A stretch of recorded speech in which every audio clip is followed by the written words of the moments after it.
Alright, in this video we're going to be reviewing the 27K 60 watt up to 72 watts total output power bank. Now this power bank will get your MacBook Pro out and about on the streets and you'll be able to use it for a long time. And previously I had one of these and this guy could charge my MacBook Pro with 45 watts of power. Now officially the 15-inch MacBook Pro requires 87 watts of power to get it nice and charged and juicy. However, the 45 watt actually did a pretty damn good job keeping my battery running and maintaining the charge of my MacBook Pro's battery. What? It's pretty much, it's grabbing all of the power it can get from this charger, and it can only charge the battery with 0.3 watts. And all I'm doing is just scrubbing through the timeline in Final Cut Pro. So when I was using my 45 watt of a battery pack, when using an application, for example, like Final Cut Pro, and I was scrubbing through the timeline, it wouldn't give more than enough charge to be able to charge the battery in the MacBook Pro. So it's kind of like maintain the charge. However, when using the 60 watt battery bank, I can actually be charging the MacBook Pro while using Final Cut Pro. What? So over to the 60 watt charger and I'll play back Final Cut Pro. And interestingly enough, even though I'm playing back and jumping around in Final Cut Pro, whereas previously I wasn't able to charge the MacBook Pro when the 45 watt charger was plugged in. With the 60 watt charger, I can have that plugged in and you can see that it's still charging the MacBook Pro. It's charging it with 17 watts instead of 30, so about half the speed. But you can see that it's still 47 minutes until it's fully charged. So changing from a 45 watt to a 60 watt is very useful because previously on the 45 watts, it would just have enough to maintain the energy to get Final Cut Pro playing around on the screen. But with a 60 watt charger, you can actually charge your MacBook Pro while you're doing some semi-intensive stuff. Now this isn't using an export, this is just me scrubbing away. When I switched over to a GPU intensive applications like the Heaven Benchmark suite, when using the 45 watt power bank, I was losing charge. However, when using the 60 watt battery bank, I was actually charging my MacBook Pro with 5 watts of power. Even though we are maxing out the GPU, we're still able to charge the battery. And we're charging it with 5 watts of power. Now, a GPU intensive application like that would max out the GPU, but it wouldn't use all of the CPU. And the biggest killer of the 8th gen Intel MacBook Pros is the CPU. So when using a benchmarking app like Cinebench, which totally destroys the CPU, and you can see that the battery life dropped from 93% to 91% just on one run of Cinebench with no charger plugged in.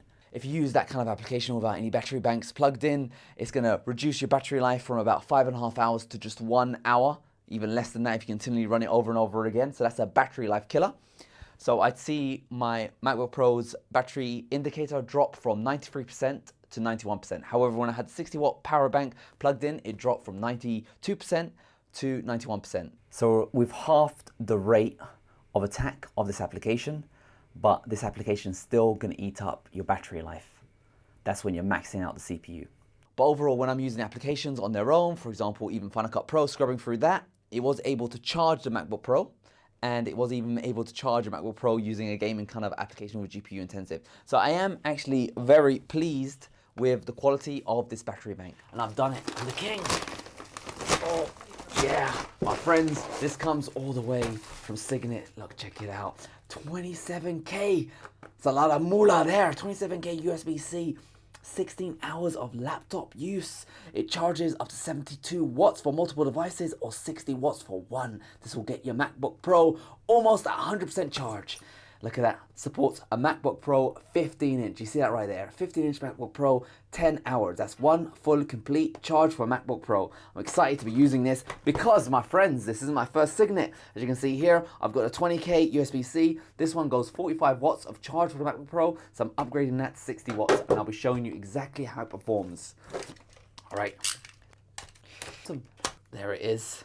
Have it nice and open. And to be honest with you, I thought this was going to be a lot heavier.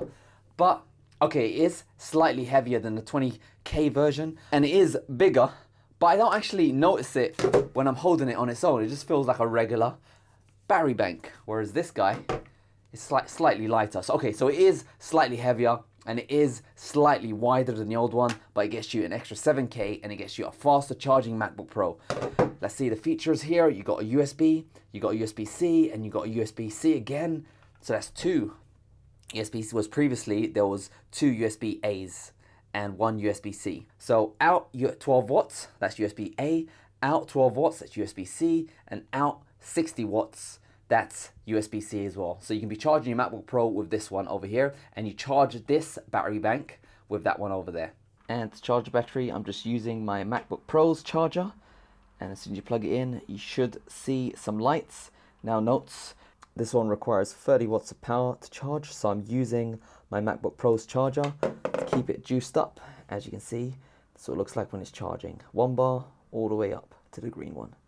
Over here, we've got 3 bars of energy. Let's see if it works.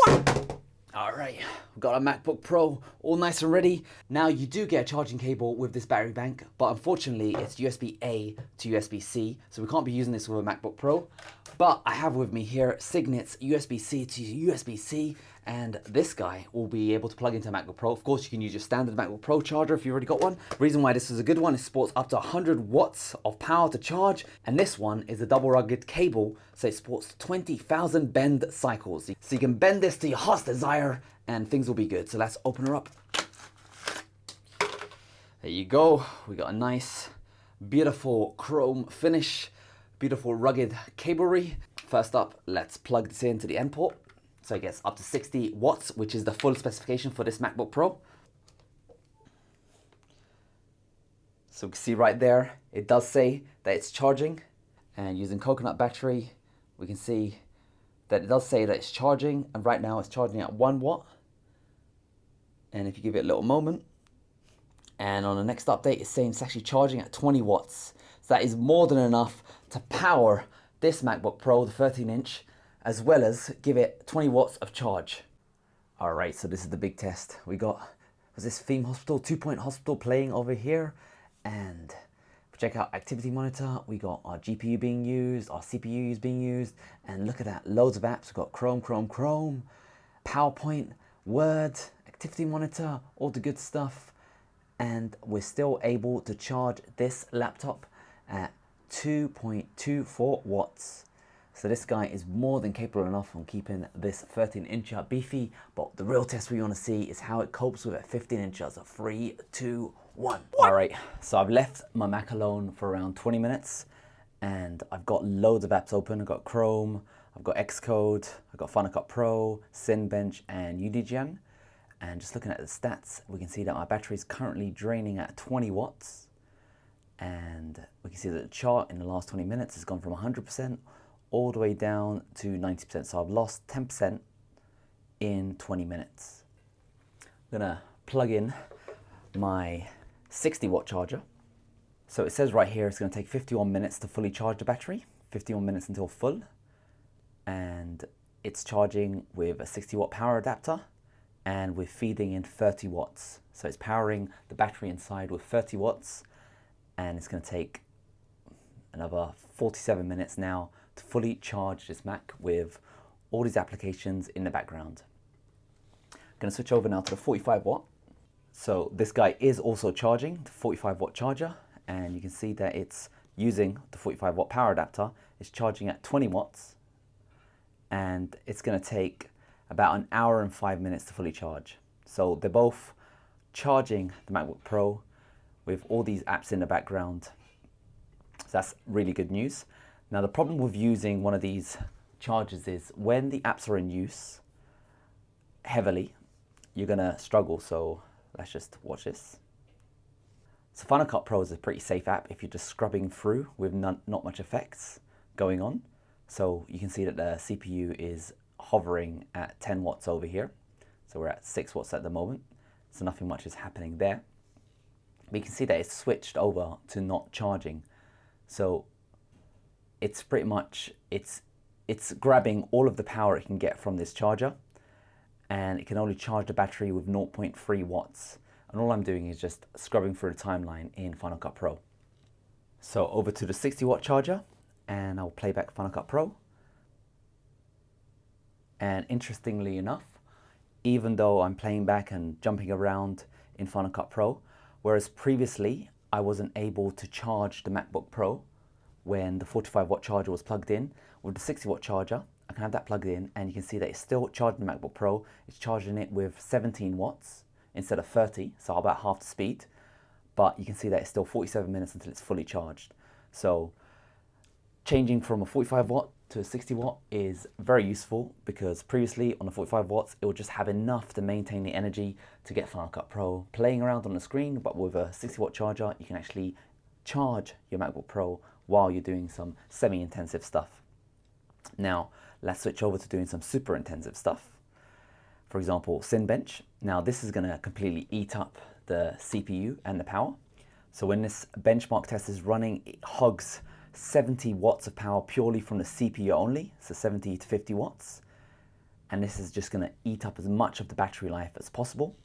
So you can see we only have a 57 minutes of battery life remaining, and you can see that the battery life dropped from 93% to 91% just on one run of Cinebench with no charger plugged in.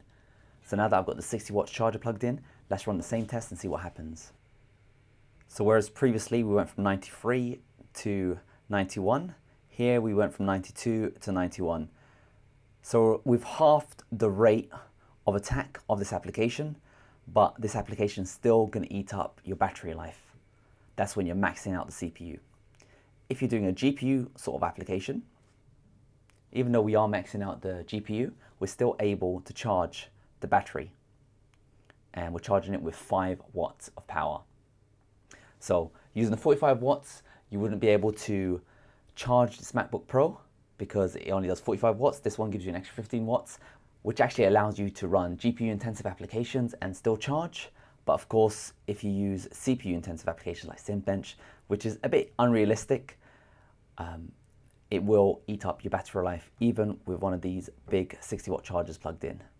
As you can see, there's a lot of positives with this battery bank. Now, there are some negatives. I've seen online there are some battery banks that claim to charge at a faster rate. However, one thing I'd say is most of those I've seen on sale with Kickstarter. And with Kickstarter, it's not always guaranteed that you're going to get the product at the end of it. I mean, let me know if you got a battery bank. I'd love to know if it's any good.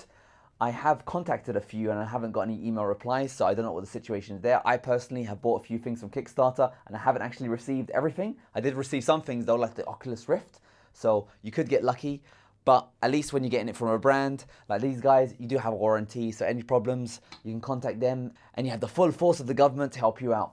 Secondly, on the negatives, I'd say it's got a power button right here and you need to press the power button for it to register and turn on.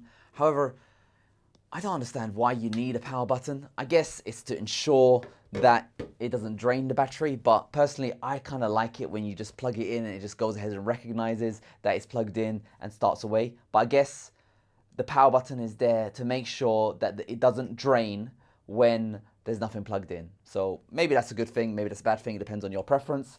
It doesn't do pass-through charging. What that means is you can't charge it while it is giving charge out. So that's another negative there. However, it is the best battery bank I've used in my entire life. So this is the state of the art as it comes. All right, I hope you enjoyed that review. Do you know of a better battery bank? What? I'm Irish. Let me know what battery bank you guys use. Let's get them. Now can these guys charge me?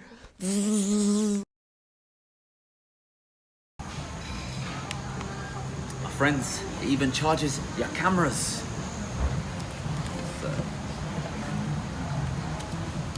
Look at that. What? Yeah. Just charging it so I can film the review.